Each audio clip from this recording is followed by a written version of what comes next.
Hi friends, good morning. నేను doctor కౌశిక్ని. ఈరోజు మనం మాట్లాడుకునే టాపిక్ వచ్చేసి కొలెస్ట్రాల్, దాని యొక్క ఇంపార్టెన్స్ అండి. మరియు కొలెస్ట్రాల్ ట్యాబ్లెట్స్ వాడటం వల్ల మనకి చెడు జరుగుతుందా లేదా మంచి జరుగుతుందా అనేది చెప్తారండి. దాని గురించి ఈరోజు నేను డిస్కస్ చేద్దాం అనుకుంటున్నాను. మనందరికీ తెలుసు, ఈ మధ్య కొలెస్ట్రాల్ లెవెల్స్ బాగా ఈ జంక్ ఫుడ్ వల్ల కానీ, లేకపోతే ఈ ఫాస్ట్ ఫుడ్స్ వల్ల కానీ, లేకపోతే బేసిక్గా మనకి ఎక్సర్సైజ్ తగ్గటం వల్ల కానీ కొలెస్ట్రాల్ లెవెల్స్ పెరిగిపోవటం అనేది మనం తరచూ చూస్తూ ఉన్నాము. దీని యొక్క పరిణామం ఏంటంటే చాలా మనకి హార్ట్ అటాక్ రావటము, రకరకాల అయితే బ్రెయిన్ స్ట్రోక్స్ రావటము, ఇలాంటివి ఎన్నో జరుగుతాయి. సో ఈ కొలెస్ట్రాల్ అసలు ఎన్ని రకాలు ఉంటుంది, మనం ఎలా దాన్ని గుర్తించాలి, మనం ట్యాబ్లెట్స్ వాడటం వల్ల అసలు ఉపయోగం ఉందా లేదా అనే దాని గురించి నేను ఈరోజు మీకు తెలియజేద్దాం అనుకుంటున్నాను. మనందరికీ తెలుసు, కొలెస్ట్రాల్ టెస్ట్ అనేది మనం మార్నింగ్ టెస్ట్ చేయించుకుంటాము. మినిమం 12 అవర్స్ ఫాస్టింగ్ ఉండాలండి దీనికి టెస్ట్ చేయించుకోవాలంటే. సో ఎర్లీ మార్నింగ్ మనం బ్లడ్ శాంపుల్ ఇస్తే మన కొలెస్ట్రాల్ లెవెల్స్ అనేది కరెక్ట్గా మనకి వస్తాయి అన్నమాట. సో ఈ బ్లడ్ శాంపిల్ వచ్చిన తర్వాత మనకు వచ్చిన రిజల్ట్స్లో ముఖ్యంగా మనం చూడాల్సింది ఏంటంటే ట్రైగ్లిజరైడ్స్ అండి, తర్వాత టోటల్ కొలెస్ట్రాల్, నెక్స్ట్ వచ్చేసేమో హెచ్డిఎల్ అంటే హై డెన్సిటీ లిపోప్రోటీన్ అంటాము. అది గుడ్ కొలెస్ట్రాల్ కింద మనం గుర్తించాలి. గుర్తుపెట్టుకోండి, ఏంటి హెచ్డిఎల్ అనేది మనకి గుడ్ కొలెస్ట్రాల్ అనమాట. బ్యాడ్ కొలెస్ట్రాల్ ఏది అంటే ఎల్డిఎల్, లో డెన్సిటీ లిపోప్రోటీన్ అనేది మనం గుర్తుంచుకోవాలి. సో ఇందులో మనం టోటల్ కొలెస్ట్రాల్ గురించి మనం వరీ అవసరం లేదండి. ఇందులో మనం మెయిన్గా 3 వాల్యూస్ మనం చూసుకోవాలి. ఒకటి వచ్చేసి ట్రైగ్లిజరైడ్స్ మనకి నార్మల్గా లెస్ దాన్ 150 mg/dL ఉండాలి. నెక్స్ట్ హెచ్డిఎల్ అంటే గుడ్ కొలెస్ట్రాల్ అనమాట, అది మనకి అట్లీస్ట్ గ్రేటర్ దాన్ 50 mg/dL ఉండాలి. నెక్స్ట్ ఎల్డిఎల్ వచ్చేటప్పటికి బ్యాడ్ కొలెస్ట్రాల్ అంటాము. అది నార్మల్గా యావరేజ్న లెస్ దాన్ 100 mg/dL ఉంటే ఈ లిపిడ్ ప్రొఫైల్ పలానా అతనికి మనిషికి నార్మల్గా ఉంది, కంగారు పడాల్సిన అవసరం లేదు అనేది మనం నిర్ధారణలోకి వస్తాము. అయితే చాలామందికి ఈ ఎల్డిఎల్ అంటే ఏంటి, హెచ్డిఎల్ అంటే ఏంటి, ఈ ట్రైగ్లిజరైడ్స్ అంటే ఏంటి అనేది ఇది ఏం చేస్తుంది మన బాడీలో, మనకి హార్ట్ స్ట్రోక్స్ రావడం కానీ బ్రెయిన్ స్ట్రోక్స్ రావడం కానీ ఎలా చేస్తుంది అనేది తెలియదు. అది వివరంగా నేను సింపుల్గా మీకు అర్థమయ్యే లాంగ్వేజ్లో చెప్తానండి. ఈ హెచ్డిఎల్ అనేది హై డెన్సిటీ లిపోప్రోటీన్ అంటాము. అంటే ఈ ఎల్డిఎల్ అన్నాను చూడండి, బ్యాడ్ కొలెస్ట్రాల్, దానికన్నా కొంచెం పరిణామం సైజు ఎక్కువగా ఉండటం. ఇది ఏం చేస్తుంది, మన రక్తనాళాలు అంటే మన బ్లడ్ వెజల్స్, మనకి బ్లడ్ వెజల్స్ అనేవి ఉంటాయి. అంటే ఇప్పుడు మనకి ఓవర్ హెడ్ ట్యాంక్ ఉందనుకోండి, ఆ ట్యాంక్ నుంచి మనకి వాటర్ రావాలంటే మనకి పైప్స్ ఉంటాయి కదా. సో అట్లానే మన హార్ట్ నుంచి ప్రతి పార్ట్కి, మన హార్ట్ ఒక ట్యాంక్ అనుకుంటే ప్రతి పార్ట్కి రక్తం సరఫరా అవడానికి మనకి ఆ ట్యూబ్స్ ఉంటాయి. ఆ ట్యూబ్స్నే మనం బ్లడ్ వెజల్స్ అంటాం. ఏమంటామంటే బ్లడ్ వెజల్స్లో 2 రకాలు ఉంటాయి. మళ్ళీ ఒకటేమో మంచి బ్లడ్ని అంటే ఆక్సిజన్ కలిగి ఉన్న బ్లడ్ని క్యారీ చేసేది, వాటిని మనం ఆర్టరీస్ అంటాము.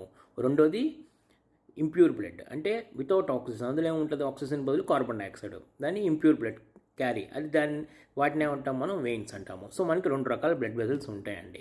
ఈ బ్లడ్ వెజల్స్ ద్వారానే మనకి హార్ట్ మన ప్రతి బాడీలో ప్రతి పార్ట్కి బ్లడ్ని నిత్యం సరఫరా చేస్తూ ఉంటుంది. ఓకే, అర్థమైందా? సో మరి ఇప్పుడు హార్ట్ మన బాడీకి సప్లై చేస్తుంది. మరి హార్ట్ బతకాలంటే ఎట్లా అండి? హార్ట్కి కూడా సప్లై చేసే మరి ఈ బ్లడ్ వెజల్స్ అనేవి ఉంటాయి కదా, వాటిని కరోనరీ ఆర్టరీస్ అంటాము. ఏమంటాము? కరోనరీ ఆర్టరీస్ అంటాం అనమాట. సో హార్ట్ మనకి ఎట్లా అయితే హెల్ప్ చేస్తుందో, హార్ట్ బతకడానికి కూడా వాటికి బ్లడ్ సప్లై అవసరం. అంటే హార్ట్ అంటే ఏముంటుంది అందులో, హార్ట్ అనేది కూడా ఒక మజిల్ అనమాట. ఆ మజిల్ పనిచేయడానికి కూడా మనకి బ్లడ్ వెజల్స్ అవసరం అవుతాయి. ఆ బ్లడ్ వెజల్స్ పేరే కరోనరీ ఆర్టరీస్ అంటాం. సో ఈ కరోనరీ ఆర్టరీస్లో బ్లాక్ అయితే, బ్లాక్ అంటే ఏంటి, ఈ కొలెస్ట్రాల్ డిపాజిషను, లేకపోతే ఏదైనా థ్రాంబస్, రక్తం గట్టిన వీటి వల్ల మనకి వచ్చే ప్రమాదమే హార్ట్ స్ట్రోక్ అని మనం చెప్పుకుంటాం అనమాట. సో ఇందులో కొలెస్ట్రాల్ ఒక రోల్ ఏంటండి, కొలెస్ట్రాల్ ఏం చేస్తుంది, ఈ హార్ట్కి సంబంధించినటువంటి కరోనరీ ఆర్టరీస్లో, అంటే హార్ట్కి బ్లడ్ సప్లై ఇచ్చేటువంటి కరోనరీ ఆర్టరీస్లో ఈ కొలెస్ట్రాల్ పేరుకుంటే కనుక, కొలెస్ట్రాల్ కనుక అక్కడ చేరి అది నిదానంగా ఆ ఒక వెజల్ని అంటే ఆ ట్యూబ్ని నిదానంగా లేదా ఒకేసారిగా బ్లాక్ చేసేస్తే హార్ట్కి ఏ పార్ట్ అయితే ఆ బ్లడ్ వెజల్ బ్లాక్ అయిపోయిందో అక్కడ హార్ట్ పనిచేయటం ఆగిపోతుంది. ఆగినప్పుడు దాన్ని మనం హార్ట్ అటాక్గా మనం చెప్పుకుంటాం అనమాట. సో అది మనకి ప్రమాదం. సో ఈ కొలెస్ట్రాల్ ఎందుకు అలా చేస్తుంది? మన అంటే కొలెస్ట్రాల్ ఎక్కువ ఉండటం వల్ల లేకపోతే తక్కువ ఉండటం వల్ల అనేది తర్వాత మనం మాట్లాడుకుందాము. సో కొలెస్ట్రాల్ యొక్క ఇంపార్టెన్స్ మీకు ఇప్పుడు అర్థమైంది. నెక్స్ట్ మనం మాట్లాడుకోవాల్సింది, సో నెక్స్ట్ మనం కొలెస్ట్రాల్ గురించి మాట్లాడుకుందాం. అసలు కొలెస్ట్రాల్ బ్యాడ్ అని మనం ఎందుకు అనుకుంటున్నాము? కొలెస్ట్రాల్ లేదే మనం బతకమండి. ఎందుకంటే మన బ్రెయిన్ 95% మేడ్ అయింది కొలెస్ట్రాల్ కొవ్వుతోనే. మన ప్రతి కణము కొలెస్ట్రాల్ అవసరము. ఏ ఫంక్షన్ చేయాలన్నా మనకి కొలెస్ట్రాల్ అంటే కొవ్వు అనేది చాలా అవసరం అండి. ఓకేనా? సో ఈ కొవ్వులో ఏంటంటే మనకి ఒక మెయిన్గా చెప్పుకుంటే మనం ఒక గుడ్ కొలెస్ట్రాల్ ఎల్డిఎల్ అనేది ఒక బ్యాడ్ కొలెస్ట్రాల్ అయితే, గుడ్ కొలెస్ట్రాల్ ఏమంటాము హెచ్డిఎల్ అని అంటాము. ఇంకోటి ట్రైగ్లిజరైడ్స్. ఇదేంటిది? ట్రైగ్లిజరైడ్స్. అది ఒక కొలెస్ట్రాల్ అది కూడా. ఓకేనా? ఇందులో మనం వీటిని ఈ విధంగా డివైడ్ చేయటం వల్ల కారణం ఏంటంటే, ఇప్పుడు హెచ్డిఎల్ అన్నాం చూడండి, ఆ హెచ్డిఎల్ అనేది మనకి ఎక్కడ సింథసైజ్ అవుతుంది? మనకి లివర్లో సింథసైజ్ అవుతుంది. ఓకేనా? అది ఏం చేస్తుంది?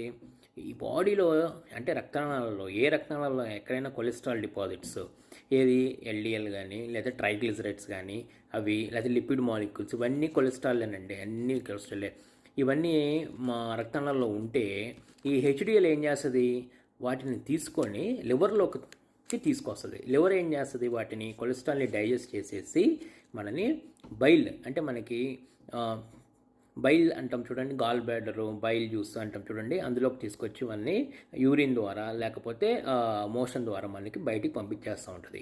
అందుకని హెచ్డిఎల్ ఏమంటాం మనము? గుడ్ కొలెస్ట్రాల్ అంటాం. ఏంటిదండి? Good cholesterol. ఏం చేస్తుంటుంది? మన రక్తనాళాల్లో అంటే బ్లడ్ వెజల్స్, ఆర్టరీస్లో కానీ వెయిన్స్లో కానీ పేరుకుపోయి ఉన్నటువంటి కొలెస్ట్రాల్ని ఈ హెచ్డిఎల్ ఏం చేస్తుంది? వెళ్ళి మీరు అక్కడ ఉండొద్దు, మీరు అక్కడ ఉండాల్సిన అవసరం లేదు, మీ ప్లేస్ ఎక్కడ అనేది అది డిసైడ్ చేసి లివర్లోకి తీసుకొచ్చేసేసి, లివర్ ఏం చేస్తుంది? హెచ్డిఎల్ తీసుకొచ్చిన అధికమైన కొలెస్ట్రాల్ ఏం చేస్తుంది? దాన్ని విడగొట్టి మళ్ళీ హెచ్డిఎల్ నార్మల్గా బ్లడ్లోకి పంపించేసి మళ్ళీ నీ పని చేసుకుని దాన్ని వదిలేసేసి, ఈ అదనంగా ఉన్న కొలెస్ట్రాల్ ఏదైతే హెచ్డిఎల్ తీసుకొచ్చిందో దాన్ని కన్వర్ట్ చేసి బైల్ అనే ద్వారా, బైల్ జ్యూస్ ఇవన్నీ గాల్ బ్లాడర్ అనే సహాయంతో మనకి ఇంటెస్టైన్, అది ఎక్కడ ఓపెన్ అవుతుందండి? మన బైల్ ట్యూబ్స్, బైల్ డక్ట్స్ మనకి ఇంటెస్టైన్లో ఓపెన్ అవుతుంది. ఇంటెస్టైన్ అంటే పేగులు, పెద్ద పేగులు ఓపెన్ అవుతుంది. సో ఓపెన్ అయినప్పుడు అదేమైతే మనకి మోషన్ ద్వారా ఎక్స్ట్రా ఉన్నటువంటి కొలెస్ట్రాల్ మొత్తం మనం బయటికి వెళ్ళిపోతూ ఉంటుంది డైలీ మనం మోషన్కి వెళ్ళినప్పుడు. ఇది ఏం చేస్తుంది? ఈ పని మనకి హెచ్డిఎల్ చేస్తుంది. సో హెచ్డిఎల్ ఏంటిది? మనం గుడ్ కొలెస్ట్రాల్ అని మనం చెప్పుకుంటాము. ఓకే? సో హెచ్డిఎల్ తీసి పక్కన పెట్టండి. Next LDL. ఈ ఎల్డిఎల్ అంటే ఏంటి? ఎల్డిఎల్ అంటే లో డెన్సిటీ లిపోప్రోటీన్ అంటాం. అంటే హెచ్డిఎల్కి ఎల్డిఎల్కి తేడా ఏంటండి అంటే, హెచ్డిఎల్ కన్నా చాలా చిన్న సైజులో ఉండేదాన్ని ఎల్డిఎల్ అంటాం, దాన్ని లో డెన్సిటీ లిపోప్రోటీన్ అంటాం. ఇది ఏం చేస్తుందంటే కొలెస్ట్రాల్ని, అంటే అసలు ఎల్డిఎల్లో ఏముంటుంది? ఎల్డిఎల్లో ట్రైగ్లిజరైడ్స్ ఉంటుంది, ఫాస్ఫోలిపిడ్స్ ఉంటాయి, కొలెస్ట్రాల్ ఉంటుంది, ఇవన్నీ కలిపితేనే ఎల్డిఎల్ అవుతుంది. ఒక్క ఎల్డిఎల్ మాలిక్యూల్ ఆల్మోస్ట్ మనకి 3000 to 4000, 6000 కొలెస్ట్రాల్ మాలిక్యూల్స్ని క్యారీ చేస్తుంది అనమాట. ఓకే? అది పట్టుకొని వెళ్తూ ఉంటుంది. అది వెళ్ళి ఏం చేస్తుంది? రక్తనాళాల్లో డిపాజిట్ చేస్తూ ఉంటుంది కొలెస్ట్రాల్ని. ఓకేనా? ఇది తీసుకురాదు హెచ్డిఎల్ లాగా. ఇదేం చేస్తుంది? వెళ్ళి మన బ్లడ్ వెజల్స్లో, ఎక్కడ ఏ బ్లడ్ వెజల్ అయినా, బ్రెయిన్లో ఉండొచ్చు ఆ బ్లడ్ వెజల్, హార్ట్లో ఉండొచ్చు బ్లడ్ వెజల్, ఏ కొరోనరీ ఆర్టరీస్లో ఉండొచ్చు, ఏ బ్లడ్ వెజల్లో అయినా ఈ ఎల్డిఎల్ ఏం చేస్తూ ఉంటుంది? తీసుకెళ్ళి అక్కడ కొలెస్ట్రాల్ని డిపాజిట్ చేస్తూ ఉంటుంది. అందుకని దాన్ని బ్యాడ్ కొలెస్ట్రాల్ అంటాం. ఓకేనా? అది డిపాజిట్ చేయాల్సిన అవసరం ఏముందానికి అంటే అది వేరే విషయం, తర్వాత మాట్లాడుకుందాం. డిపాజిట్ చేస్తూ ఉంటుంది. అది లివర్కి తీసుకురాదు. లివర్ తీసుకొచ్చి హెచ్డిఎల్ లాగా మన మోషన్లో బయటికి వెళ్ళిపెట్టి అది చేయదు. మన బాడీలో ఎక్కడైతే కొలెస్ట్రాల్, మన రక్తంలో ఎక్కడైతే కొలెస్ట్రాల్ లెవెల్స్ ఎక్కువ ఉన్నాయో ఎల్డిఎల్ వెళ్ళి వాటిని పట్టుకొని ఈ రక్తనాళాల్లో డిపాజిట్ చేస్తూ ఉంటుంది. సో ఎక్కువ డిపాజిట్ అయినప్పుడు ఏమైంది? మనకి కొరోనరీ ఆర్టరీస్ బ్లాక్ అయ్యి మనకి హార్ట్ స్ట్రోక్ రావటం, అదే బ్రెయిన్లో జరిగితే మనకి ఏమవుతుంది? బ్రెయిన్ స్ట్రోక్ రావటం జరుగుతూ ఉంటుంది అనమాట. ఓకేనా? సో అందుకే మనం ఎల్డిఎల్ ఏమంటాము? బ్యాడ్ కొలెస్ట్రాల్ అని మనం అంటాము. ఏమంటామండి? బ్యాడ్ కొలెస్ట్రాల్ అని మనం అంటాము. ఓకేనా? సో ఇందాక నేను ఎల్డిఎల్ గురించి చెప్తున్నాను. ఇప్పుడు ఎల్డిఎల్ అనేది ఎక్కడ ఫామ్ అవుతుంది యాక్చువల్గా? ఆశ్చర్యమైన విషయం ఏంటంటే, ఎల్డిఎల్ ఎక్కడ ఫామ్ అవుతుందంటే, మనలో ఉన్న కణాలు ఏదైతే సెల్స్ ఉంటాయి మన బాడీలో, అవి బతకటానికి కోసం ఎల్డిఎల్ని అవే సింథసైజ్ చేసుకుంటాయి. అంటే మన బాడీలో కణాలు బతకడానికి ఎల్డిఎల్ అనే కొలెస్ట్రాల్ని, అంటే మన సెల్ ఉంటే చూడండి, సెల్కి సెల్ మెంబ్రెయిన్ అవన్నీ ఉంటాయి, అందుకని కొవ్వు అనేది అవసరం. మన ఎల్డిఎల్ ఎక్కడ మనకి సింథసైజ్ అవుతుంది, మన ప్రతి కణాల్లో మనకి ఎల్డిఎల్ వాటి అంతటా అదే సింథసైజ్ చేసుకుంటూ ఉంటాయి అన్నమాట. సో మనకి ఎల్డిఎల్ ఫార్మేషన్ ఎక్కడ, మన బాడీ సెల్స్ అది ఎల్డిఎల్ని తయారు చేస్తూ ఉంటాయి. అదేంటండి అలా తయారు చేయడం, అది మనకి బ్యాడ్ చేస్తున్నాయి కదా అని మనకి డౌట్ రావచ్చు. ఎల్డిఎల్ అనేది సెల్స్ పనిచేయడానికి అవసరం, కానీ ఆ ఎల్డిఎల్ అనేది సెల్లో నుంచి బయటకు వచ్చి రక్తనాళాల్లో తిరిగితేనే మనకి ఈ ప్రమాదం అయినటువంటిది జరుగుతుంది. ఏది, ఎక్కడ పడితే అక్కడ కొలెస్ట్రాల్ డిపాజిట్ చేయడం అనేది జరుగుతుంది. సో ఇది ఎందుకు జరుగుతుంది మనకి, ఓకేనా, అర్థమైందండి. ఎల్డిఎల్ ఎక్కడ అసలు మనకు తయారయ్యేది, ప్రతి కణం ఎల్డిఎల్ని తయారు చేసుకుంటుంది. ఎందుకు, ఆ సెల్ బతకటానికి. మరి ఎల్డిఎల్ ఈ కణాల్లో నుంచి బయటకు వచ్చి రక్తంలో ఎందుకు కలుస్తుంది, అది కలిసి రక్తంలో కలిసి అక్కడ ఇక్కడ కొలెస్ట్రాల్ ఎందుకు డిపాజిట్ చేస్తుంది అనేది ఇక్కడ మనకి ఈ పాయింట్ మీదే మనకి ఈ కొలెస్ట్రాల్ ట్యాబ్లెట్స్ ఏదైతే మనం అట్రోవాస్టాటిన్స్ అంటాం చూడండి, అవి పనిచేస్తాయి అన్నమాట. పనిచేసి ఈ ఎల్డిఎల్ అనే కొలెస్ట్రాల్ని మన రక్తంలో తిరగకుండా అవి ఫామ్ అవ్వకుండా చేసే ట్యాబ్లెట్సే ఈ కొలెస్ట్రాల్ ట్యాబ్లెట్స్ మనం వాడతాం అనమాట.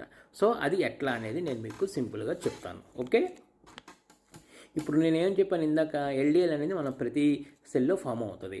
మనం యాక్చువల్గా ఏం చేస్తున్నామండి, మనం ఒక ప్రిస్క్రైబ్డ్ డైట్ ఫాలో అవ్వము, సరైన ఎక్సర్సైజ్ చేయము, మనకు ఒక అంటే జనరల్గా ఇంట్లో దొరికింది తింటూ ఉంటాము, ఒక లిమిట్ ఉండదు మన ఫుడ్కి. రకరకాల అన్నీ ఇప్పుడు ఈ మోడర్న్ సొసైటీలో మనకి రకరకాల ఫుడ్స్ ఉన్నాయి, రకరకాల టేస్ట్లు ఉన్నాయి. దాని పరంగా మనం కావాల్సిన దానికన్నా ఎక్కువగా మన ఫ్యూయల్ మన బాడీలోకి వేసేస్తున్నాము. అది కార్బోహైడ్రేట్ రూపేణ అవ్వచ్చు, ఫ్యాట్ అవ్వచ్చు, ప్రోటీన్ అవ్వచ్చు, ఏదైనా అవ్వచ్చు. ఎక్కువగా మనం తీసుకునేది కార్బోహైడ్రేట్ అంటే రైస్ ఒకటి, లేకపోతే కొంతమంది ఫ్రూట్స్, ఇవన్నీ కూడా కార్బోహైడ్రేట్ పిండి పదార్థమే. లేదా కొంతమంది ఎక్కువ ఫ్యాట్ తీసుకుంటారు, గీ మంచిదేలేండి, చీజ్ ఇలాంటివి ఎక్కువ తీసుకుంటారు. ఇవన్నీ మనకి మనం ఖర్చు పెట్టుకునే క్యాలరీస్ 2500 క్యాలరీలు అనుకోండి, మనం తీసుకునే ఫుడ్ క్యాలరీస్ ఎంత ఉంటుంది, 3000 4000 దాటిపోతుంది ఒక్కోసారి. సో ఈ ఎక్స్ట్రా క్యాలరీస్ అంటే ఏమవుతుంది, మన లివర్ ఏం చేస్తూ ఉంటుంది, ఎక్స్ట్రా క్యాలరీస్ అన్నిటిని కొలెస్ట్రాల్గా మారుస్తూ ఉంటుంది, ట్రైగ్లిజరైడ్స్గా మారుస్తూ ఉంటుంది అనమాట. ఓకేనా. సో ఈ ట్రైగ్లిజరైడ్స్ అంటే ఏమవుతుంది, సెల్లో ఎక్కువైపోయినప్పుడు మన కణాల్లో ఎక్కువైనప్పుడు అవి బయటకు వస్తాయి అన్నమాట. బయటకు వచ్చి రక్తనాళాల్లో తిరుగుతూ ఉంటాయి.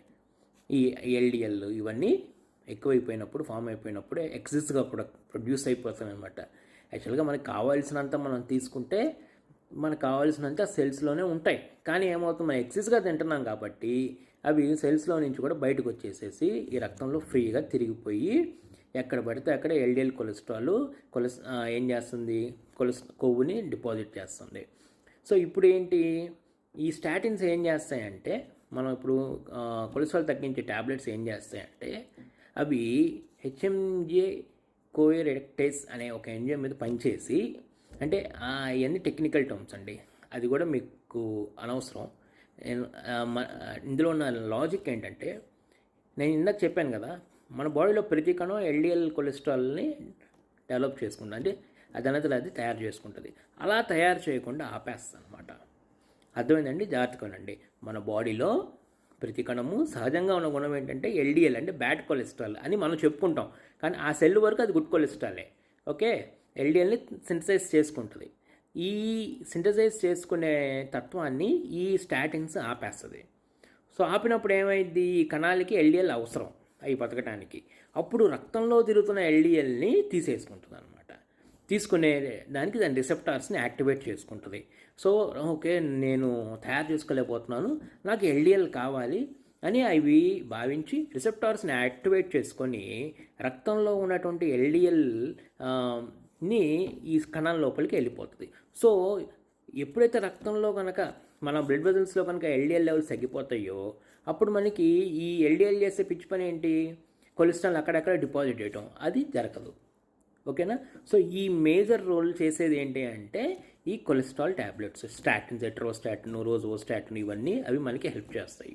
సో ఇప్పుడు అందరికీ అర్థమైంది కదా, సో ఈ కొలెస్ట్రాల్ ట్యాబ్లెట్స్ కార్డియాలజిస్టులు కానీ ఫిజిషియన్స్ కానీ ఎందుకు ప్రిస్క్రైబ్ చేస్తారు?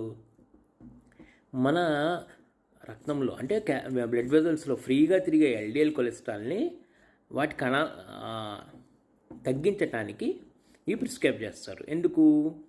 అవి బ్యాడ్ కొలెస్ట్రాల్ కాబట్టి. ఎందుకు బ్యాడ్ కొలెస్ట్రాల్? మన బ్లడ్ వెజల్స్లో కొలెస్ట్రాల్ డిపాజిట్ చేసి స్ట్రోక్స్ కానీ ఇలాంటివి తీసుకొచ్చే అవకాశం ఎక్కువ ఉంటుంది కాబట్టి.